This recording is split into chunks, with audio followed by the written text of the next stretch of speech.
आप अभी तक थे कहां?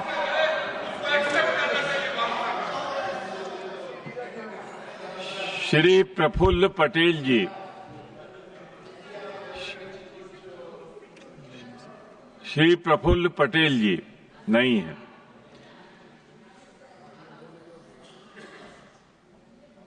रमीलाबेन बारा, रमीलाबेन बारा। धन्यवाद माननीय अध्यक्ष श्री। इस सदन में खूब ज महत्वपूर्ण सब्जेक्ट स्वास्थ्य और परिवार कल्याण मंत्रालय के कार्यक्रम पर चर्चा करने का मुझे मौका मिला है। आपके माध्यम से आपको प्रणाम करते हुए हमारा देश के यशस्वी प्रधान माननीय मोदी जी को, हमारे वित्त मंत्री जी को और हमारे कल्याणकारी आरोग्य मंत्री जी को मैं धन्यवाद करना चाहती हूँ। सभापति जी, मोदी जी की सरकार गरीबों को समर्पित सरकार है और वो सरकार अंत्योदय की भावना से काम कर रही है। उन्होंने पदभार संभाला तब पहले से 2014 पहले, ये जो सामने बैठे बड़ी बड़ी बातें कर रहे हैं, उनका बजट कितना था? उनका बजट था 37,330 करोड़। और मोदी जी ने जब धुरा संभाली और लगातार बजट बढ़ता गया और इस साल का जो 25-26 वर्ष का जो बजट है वो बजट है 99,859.56 करोड़ माननीय अध्यक्ष के। उसका मतलब यही हुआ, ये सतत बढ़ता बजट हम सब देख रहे हैं। उतना ही नहीं, ये बजट के जरिए ये आरोग्य का कवच प्रत्येक देशवासियों को भी मिल रहा है। माननीय सभापति जी, समग्र देशवासियों उस बजट का लाभ भी उठा रहे हैं। हमारे प्रधानमंत्री जी दूरगामी दृष्टि से काम कर रहे हैं। हमारे कई माननीय सदस्य जी कुपोषण के बारे में बोल रहे थे, माता मृत्यु दर के बारे में भी बोल रहे थे, नवजात शिशु के बारे में बोल रहे थे, लेकिन किसी ने उपाय सोचा खरा? मैं आज गौरव से कहूंगी, इस सदन में हमारा देश के प्रधानमंत्री बने तब पहले गुजरात के मुख्यमंत्री थे, तब से वो चिंतित थे, वो गुजरात में भी काम कर रहे थे।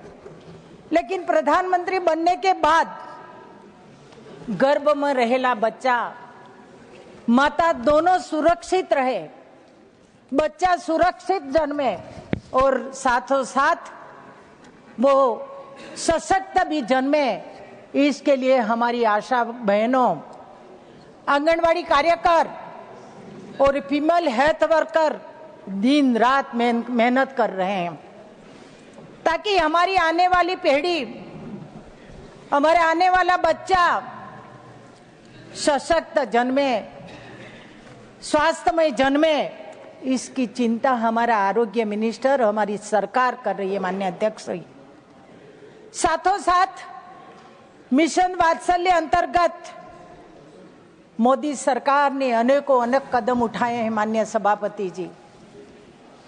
मिशन इंद्रधनुष योजना के तहत 12 करोड़ बच्चों को रसीकरण पण किया गया है। माननीय सभापति जी, मैं गुजरात से आती हूं और 2014 में केंद्र सरकार ने राष्ट्रीय बाल स्वास्थ्य कार्यक्रम एक जारी किया था। देश के सभी राज्यों का ये जारी किया था, बच्चों के केयर करने के लिए, उनका हेल्थ की चिंता करने के लिए। लेकिन हमारी गुजरात सरकार ने जो काम किए हैं और हमारे देश का प्रधानमंत्री बच्चों के प्रति कितना समर्पित है, ये थोड़े आंकड़े में आपके यहाँ सदन में रखना चाहती हूँ। तो गुजरात सरकार ने नवजात शिशु और आंगनवाड़ी से लेकर 18 साल के बच्चों का, उन्होंने जो स्कूले जाते थे, नहीं जाते थे, पाठशाला में पढ़ते थे, मदरसा में पढ़ते, कहीं भी पढ़ते थे, उन लोगों का वो हेल्थ चेकअप करवाया, जो आज गुजरात सरकार कर भी रही, प्रति वर्ष कर रहे हैं।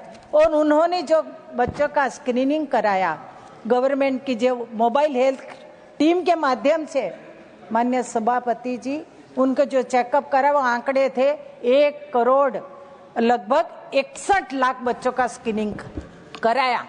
और स्क्रीनिंग बाद जो आंकड़े हमें आए, बच्चे स्कूल जाते थे, अठे कठे थे, उनमें कोई तकलीफ नहीं थी, माँ बाप को भी कोई उसमें दिक्कतें दिखाई नहीं दी थी।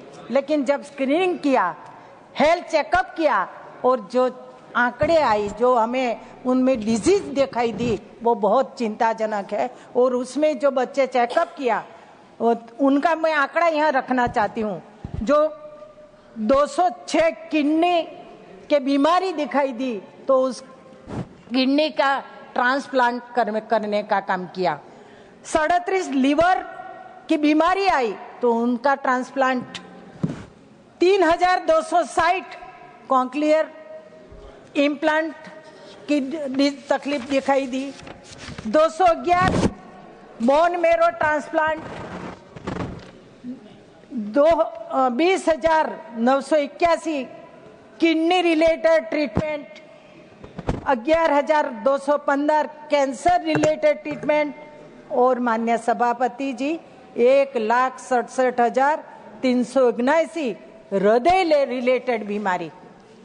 हम ये बता सकते हैं कि जो बच्चे बिल्कुल हेल्थ दिखाई देते थे, ये सेंटर से देश के यशस्वी प्रधानमंत्री जी ने सभी राज्यों का ये काम करने का भेजा है। लेकिन गुजरात ने जो कामगिरी अति प्रशंसनीय की, सेंट्रल ने राष्ट्रीय अवार्ड भी गुजरात को दिया है।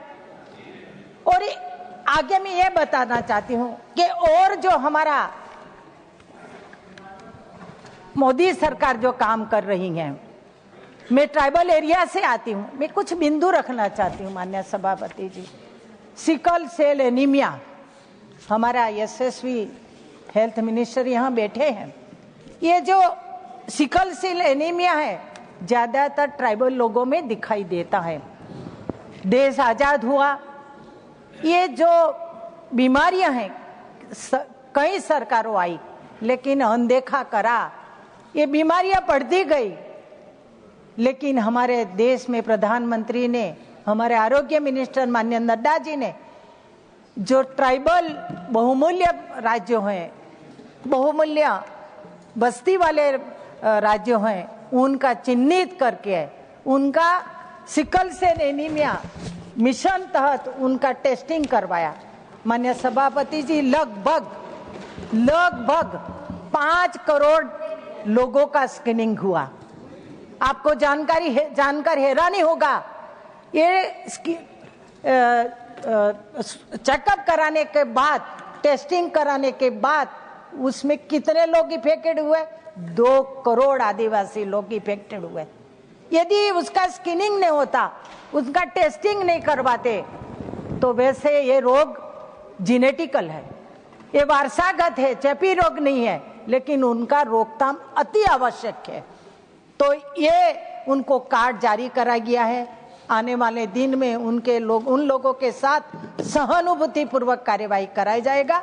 ये प्रशंसनीय कामगिरी हमारा हेल्थ डिपार्टमेंट ने किया है। आपके माध्यम से मैं देश के प्रधान को धन्यवाद देना चाहती हूँ।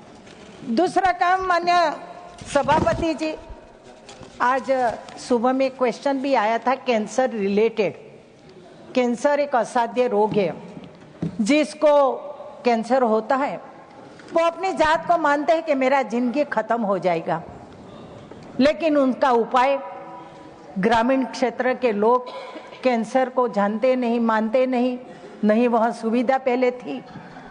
आज तो मैं धन्यवाद करूंगी कि हमारा वेलनेस सेंटर इतने बड़े गांव हर एक एरिया में हो गया है, तो उनको नजदीक में सुश्रुता प्राप्त हो। उनकी दवाइयाँ प्राप्त हो, उनका टेस्ट की सुविधा हो, तो प्रत्येक अस्पतालों में कैंसर केयर यूनिट की जो स्थापना की करने वाले हैं। लगभग 372 अस्पतालों में तो उसका हो गया है, लेकिन आने वाले दिनों में उसका बजट में जोगवाई है कि प्रत्येक जिला कक्षा की हॉस्पिटलों में ये कैंसर की सुविधा प्राप्त होगी, कीमोथेरेपी की सुविधा प्राप्त होगी। तो मैं मानती हूँ कि प्रत्येक गरीब लोगों की ये सुविधा प्राप्त होगी। उतना ही नहीं, ये जो जन औषधि केंद्र है उनका केंद्रों के माध्यम से सस्ती दवाई भी प्राप्त हो, ये सुविधा इस बजट में किया है।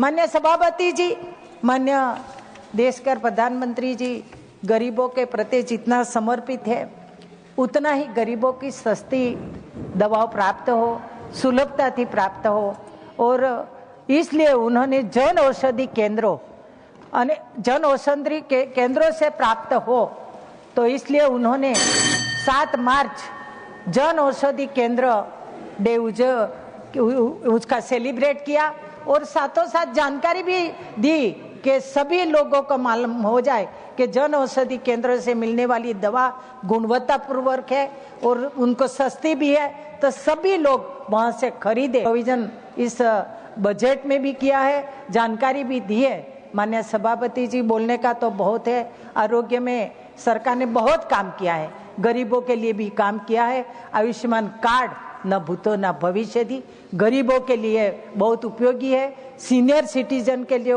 प्रोविजन किया है, गिग श्रमिकों के लिए भी प्रोविजन किया है। तो मैं आरोग्य मिनिस्टर हमारे नड्डा जी बैठे हैं, उनको मैं बहुत बहुत धन्यवाद देती हूँ। और विकसित भारत आने वाले दिनों में हेल्थ रिलेटेड देश आत्मनिर्भर जरूर बनेंगे, ये बात कह के मेरी वाणी को विराम देती हूँ। धन्यवाद। The next speaker, Neeraj Danki. You have 27 minutes. I'm sorry, 12 minutes. Thank you sir. उपसभापति महोदय, मैं आपका आभारी हूं कि आपने मुझे स्वास्थ्य